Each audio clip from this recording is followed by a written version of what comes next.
Thank you. Good afternoon, everyone, and thank you for coming. As Sam mentioned, we'll be discussing our community preparedness and response to the coronavirus, COVID-19. I want to thank the media for coming today and reporting this information and assisting us in providing accurate information to the public regarding our community response. As health and well-being of our community is our top priority, to date, the Tompkins County Public Health Department has been working closely with community partners to prevent and respond to COVID-19.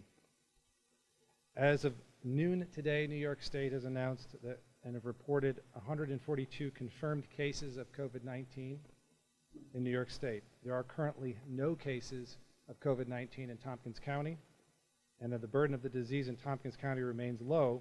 However, we do have one person under investigation. This is an evolving situation, and our information is based on what we know today.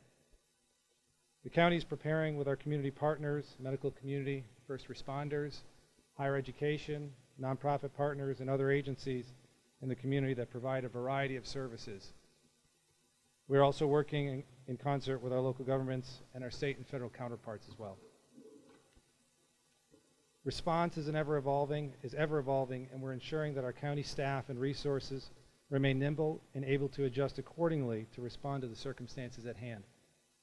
I've put together a crisis action team consisting of leadership from County Administration, Department of Emergency Response, Tompkins County Public Health Department, and other county departments to continue to prepare and respond to COVID-19. Internally, we're reviewing plans and procedures to ensure that the continuity of community services remain undisturbed throughout this response. It's important to acknowledge that this is an evolving situation, and as we've already shared, there are currently no cases of COVID-19 in Tompkins County, and the risk remains low.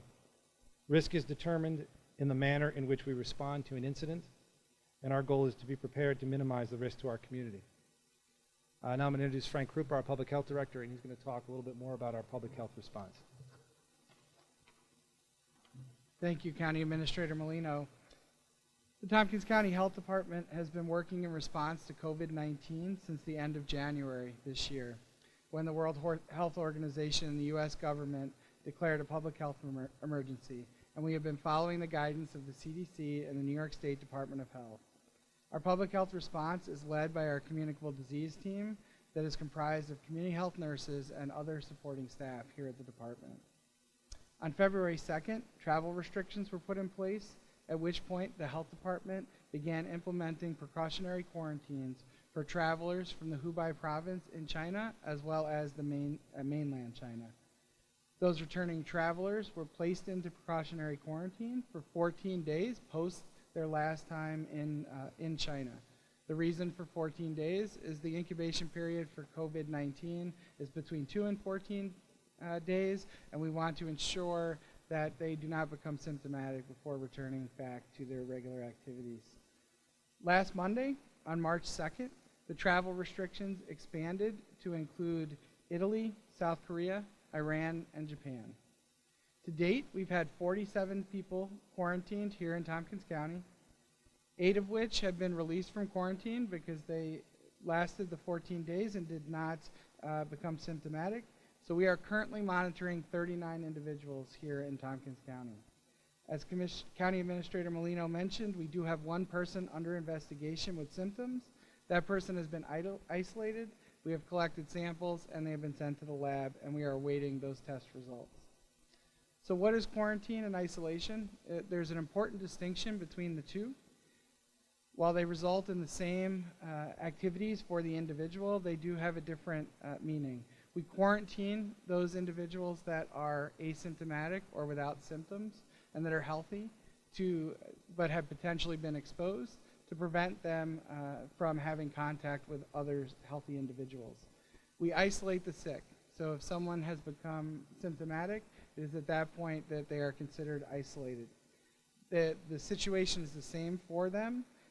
Quarantine occurs in a very specific designated location for the purpose of observing and monitoring, and the department looks to make sure that they do not develop symptoms consistent with COVID-19. Obviously, someone in isolation already has symptoms.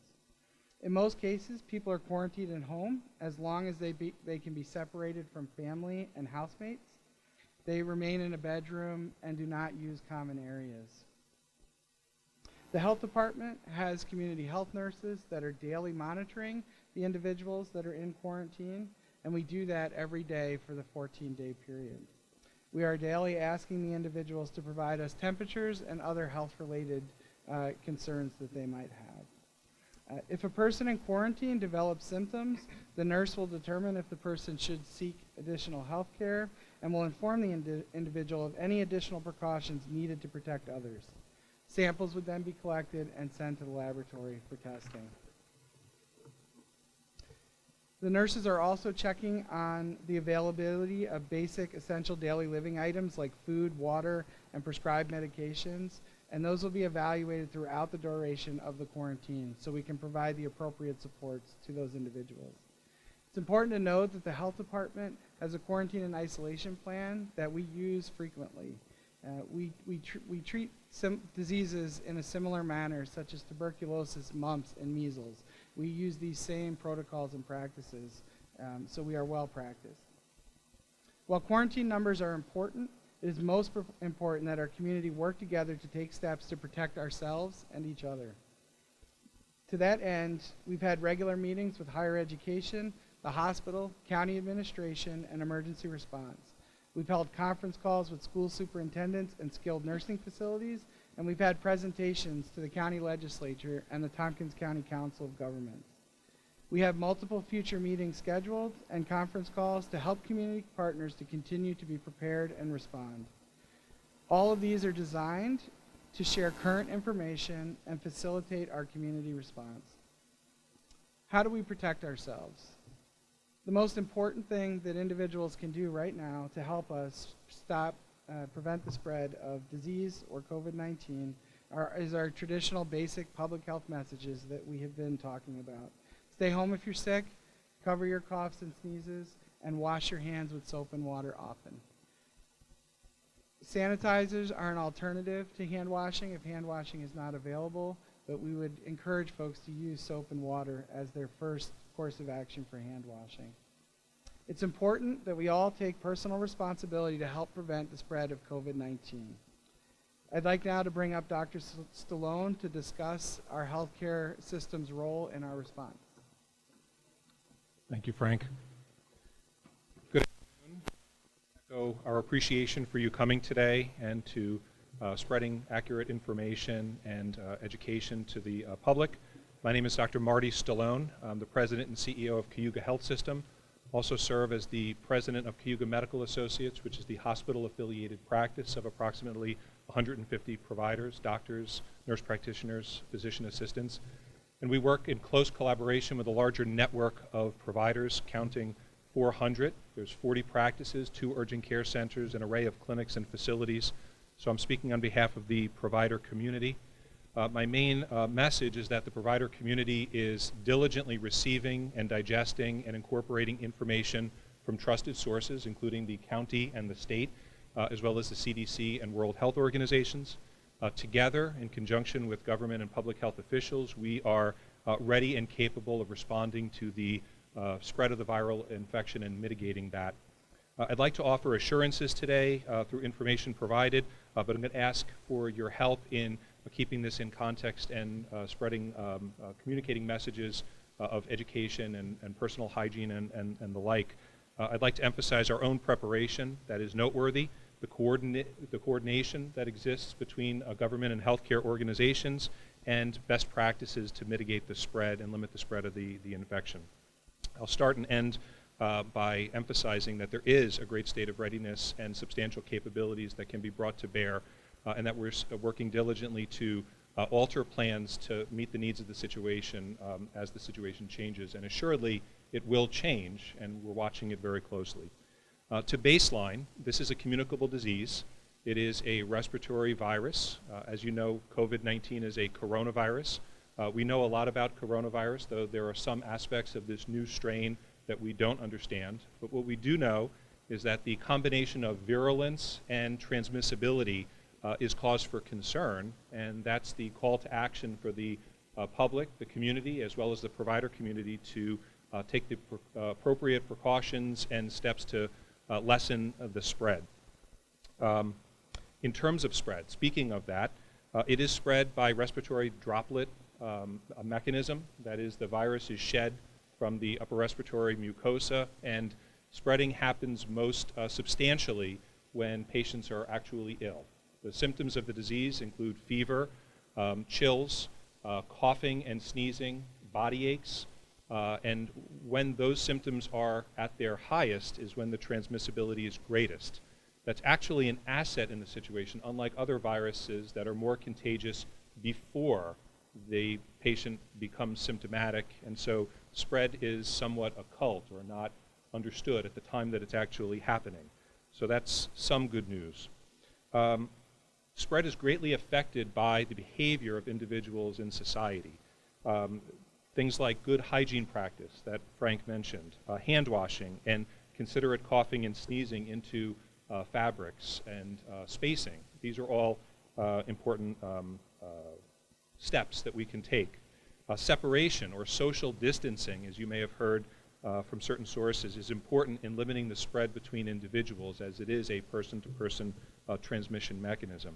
And then, of course, barriers, personal protective equipment, things like masks, face masks, gowns, in certain situations, PAPRs or positive airway pressure materials are important to limit the spread, particularly in hospitalized patients, although there are none at this point in this county, and we'll talk more about PPE in a minute. A word on treatment. The treatment is supportive, so it's supportive over-the-counter and in-the-home treatment that's indicated in the vast majority of cases. There's no active therapy, there's no available therapy that limits the natural course of the disease. We effectively get over the illness over the period of 1 to 2 weeks if one were to acquire it. Over-the-counter methods like Tylenol, ibuprofen, rest and hydration, and of course separation from other individuals to limit the spread are the hallmarks of management. There are treatments that are in trials. Right now, though none of those treatments are commercially available, and there's no vaccine available, though one is in development, as you might have heard from CDC sources. In the most severe cases, of which we have none in this county and are the minority of cases in the history of this disease, oxygen therapy, positive pressure ventilation, and other ICU-like treatments can be necessary. But I emphasize those are the minority of cases, and we have no such cases in the county at this time. Most treatment and monitoring can be done in the outpatient setting in the home under some sort of surveillance.